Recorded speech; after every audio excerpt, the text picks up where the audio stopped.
ഇന്ന് ഞാൻ പറയാൻ പോകുന്നത് രാജരാജേശ്വരി ക്ഷേത്രത്തെക്കുറിച്ചാണ്. യുഗയുഗാന്തര വർഷങ്ങൾ പഴക്കമുള്ള ക്ഷേത്രമാണിത്. ശ്രീരാമചന്ദ്രൻ ഇവിടെ വന്ന് തൊഴുതു എന്ന് വിശ്വസിക്കപ്പെടുന്നു. സൂര്യ തേജസ്സിൽ നിന്നും ഉണ്ടാക്കിയെടുത്ത 3 ശിവലിംഗങ്ങളും ഇവിടെ പ്രതിഷ്ഠിച്ചിട്ടുണ്ട്. അങ്ങനെയുള്ള ക്ഷേത്രമാണിത്. പാർവതീദേവി കൈലാസത്തിൽ വച്ച് പൂജിച്ച വിഗ്രഹങ്ങൾ മന്ദരാജാവ് എന്ന രാജർഷിക്ക് നൽകുകയും ഭൂമിയിൽ ശവപശമില്ലാത്ത സ്ഥലത്ത് ഇത് സ്ഥാപിക്കണമെന്ന് പറയുകയും ചെയ്തു.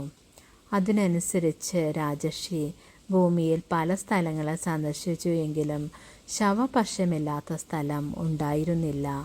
അങ്ങനെയാണ് പെരിങ്ങല്ലൂരുള്ള തളികവട്ടം സ്ഥലം മാത്രമേ ഉണ്ടായിരുന്നുള്ളൂ ശവപശമില്ലാത്ത സ്ഥലം.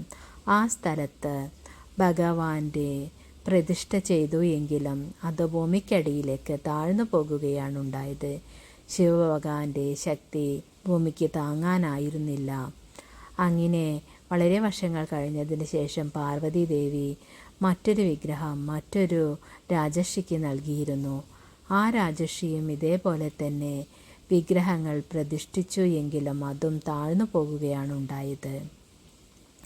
അങ്ങനെ വളരെ വർഷങ്ങൾ കഴിഞ്ഞതിന് ശേഷം ശതസോമ രാജാവിന് രാജർഷിക്ക് പാർവതീദേവി ഇതേപോലെ 3ാമത്തെ വിഗ്രഹവും നൽകി.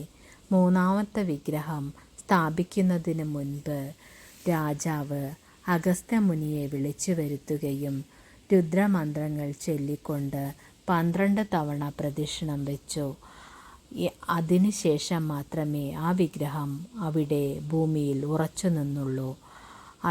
അതുമുതലാണ് ഈ രാജരാജേശ്വര ക്ഷേത്രം എന്ന ക്ഷേത്രമുണ്ടായത്.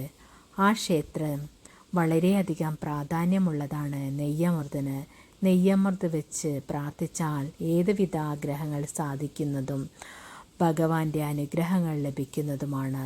പൊന്നുംകുടം സമർപ്പിക്കുന്നതും മറ്റൊരു വഴിപാടാണ്. ഇതും വളരെയധികം വിശേഷപ്പെട്ട ഒരു വഴിപാടാണ്. കൂടാതെ സ്ത്രീകൾക്ക് പ്രവേശനം രാത്രികാലങ്ങളിൽ മാത്രമേയുള്ളൂ. പാർവതി സമേതനായി ഭഗവാൻ ഇരിക്കുന്ന സമയത്ത് മാത്രമേ സ്ത്രീകൾക്കവിടെ പ്രവേശനമുള്ളൂ. നെയ്യമത് സമർപ്പിച്ചുകൊണ്ട് വേണം സ്ത്രീകൾ അവിടെ ഭഗവാനെ ദർശിക്കുവാൻ. കൂടാതെ ഈ ക്ഷേത്രത്തിനോടനുബന്ധിച്ച് ശാസ്താവിൻ്റെ ക്ഷേത്രവും ശ്രീകൃഷ്ണസ്വാമിയുടെ ക്ഷേത്രവും ഉണ്ട്. യക്ഷിക്കും ഒരു സ്ഥാനം അവിടെയുണ്ട്. കൂടാതെ അവിടെ നന്ദികേശനും ഒരു സ്ഥാനമുണ്ട്. ഗംഗാദേവിക്കും അവിടെ ഒരു സ്ഥാനമുണ്ട്.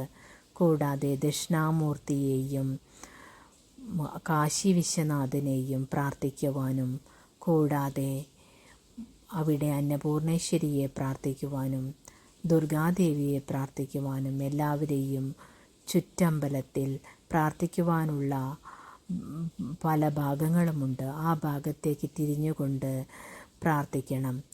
എന്നാൽ മാത്രമേ ഇതിൻ്റെ എല്ലാവിധ ഗുണങ്ങളും നിങ്ങൾക്ക് ലഭിക്കുകയുള്ളൂ.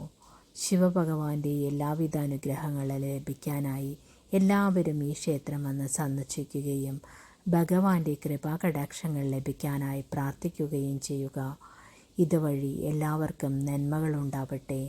എല്ലാവർക്കും ശിവഭഗവാന്റെ അനുഗ്രഹങ്ങൾ ലഭിക്കട്ടെ. ഓം നമഃ ശിവായ.